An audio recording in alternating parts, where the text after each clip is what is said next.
I am the first person to admit that I am a complete nerd. I wave that flag proudly. I have been a nerd my entire life. There's actually a section in my book, Grief Sucks, But Your Life Doesn't Have to, that is dedicated to how being a nerd has helped me in my grief journey, has led me to the work that I do. But what I want to do today is talk about a little more specific part of that nerdery, if that's a word. Is that a word? I'm an English teacher. You would think I should know that. I'm making it one if it isn't one. So I want to talk about how my general nerdery and specifically my love of history has helped me navigate my grief journey in the hopes that maybe some of the thoughts that I share will help you if you are on your own grief journey. Stay tuned.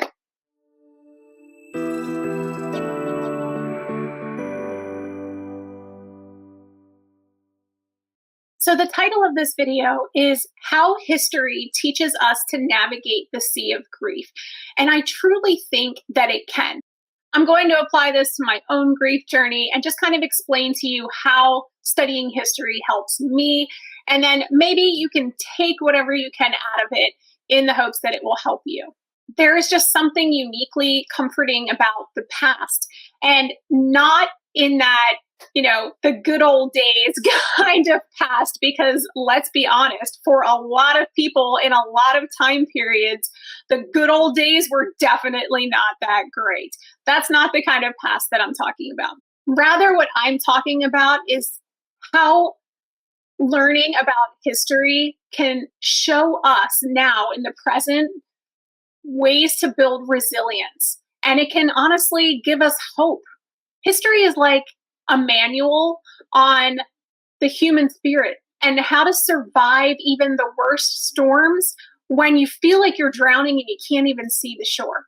So for me personally, I have been obsessed with history my entire life. It was always my favorite subject in school. I probably should have been a social studies teacher instead of an English teacher, but I liked the writing aspect, so that's why I went with English.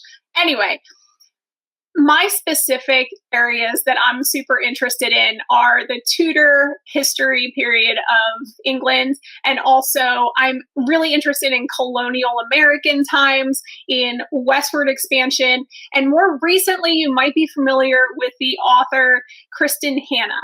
She has kind of brought history to the forefront for a lot of people because her novels are best-selling novels.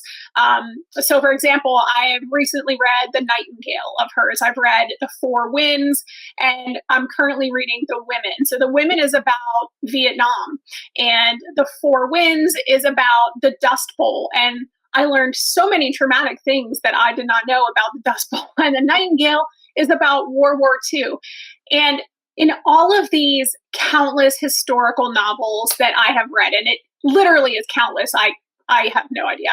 I've read more historical fiction than any normal person. But the thread that runs through my favorite historical novels is the rawness and the realness and the portrayal of human endurance when people are faced with some of the darkest moments in human history.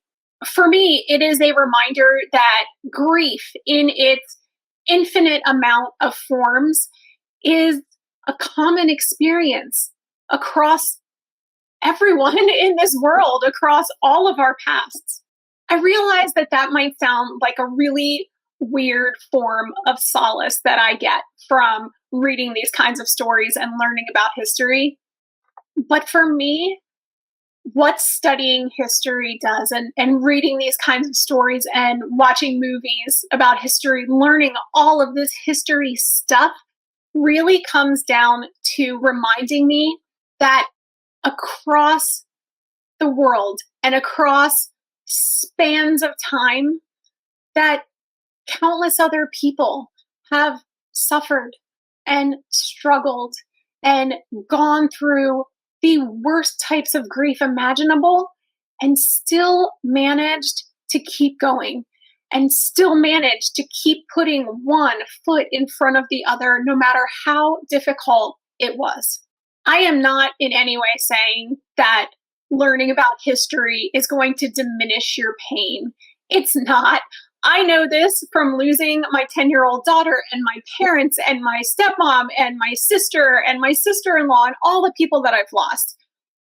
But what it does do is give me the motivation to realize that other people have survived much worse. And when I say that other people had it worse, I don't want that to come off as I am diminishing your pain, because that is certainly not what I am trying to do. Everyone's pain is their own. It is not about comparing scars and comparing losses. But what history does is kind of whisper to us that this bone deep sorrow that we feel has been felt by others before, millions of others before.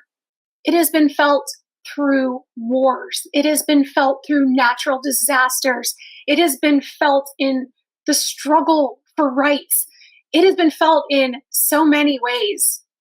And yet, humanity has figured out a way to keep breathing and keep waking up and keep on keeping on. And the way I look at it is, if they could do it, so can we. So for those of you who find yourself in the throes of grief, trying to figure out how to take the next step forward, maybe try looking back, not to dwell in the past, but to draw strength from it. I can tell you from examples, the books that I have read, the one that I'm listening to now about nurses in the Vietnam War, my favorite book series about colonial discoverers who are going out and trying to create this brand new life in the wilderness, and all of the stuff that they had to endure. I personally am just so inspired by these people who have survived all of these unbelievable things.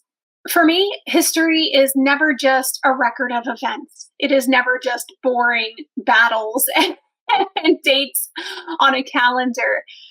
For me, it is stories about people, about survival, about perseverance, about endurance. And I draw strength from that. History reminds me that, as isolated as I might feel in my grief sometimes, that it is a shared human experience. It's a reminder that other people have navigated this treacherous road and managed to make it through. And in the best stories, I don't know about you, but I find myself rooting for the characters who have gone through the hardest times and figure out how to keep going on and to make a life that is good. How many times have you read a book or watched a movie where something horrible happens to a character and they just destroy their life, and you're like, it could be okay. You could have a life again. Don't give up. We urge these people not to give up. And we admire the people in history and the characters that we read about that manage to make something good out of their lives after the shittiest things have happened to them, after unimaginable, awful things have happened to them. It's those characters that we root for. And I tell myself, I want to be one of those characters. I want to be the person that people are rooting for, that managed to keep going, to make something of their lives. I don't want to be the character that curls up on the ground and gives up. That's not who I want to be, and I don't think that's who my daughter would want me to be. If history has taught me anything, it is that humans are ridiculously resilient. So maybe if this resonated with you at all, you can try doing what I do and take a leaf out of history's pages and allow those tales of past resilience to be your guide moving forward. Not even a guide, just an inspiration, a source of hope, a source of camaraderie, that you are not alone in your struggle. After all, if all of those people in history could do it, and all of those characters we root for could do it, then so can we, even if it is step by weary ass step. I know that was a little bit different than what I normally do and might have sounded very like rah-rah, but It's just been on my mind with all of the books that I've been reading lately. And I just wanted to share with you guys. If there are any books of history that have inspired you, or any stories in history that have inspired you to keep moving forward, I would love if you would share them with me in the comments. If there's any history books that you recommend, any stories, I love historical fiction, so I'm always looking for historical fiction recommendations. Please leave those in the comments. I would love to hear from you. And finally, if you want to read my book, Grief Sucks, But Your Life Doesn't Have to, it is available on Amazon starting on April 2nd. So feel free to grab a copy. Hopefully you will find it helpful. And you can read more about me being a nerd. All right, that's all for today. I will see you guys in the next video. Sending love and hugs as always. Have a good week.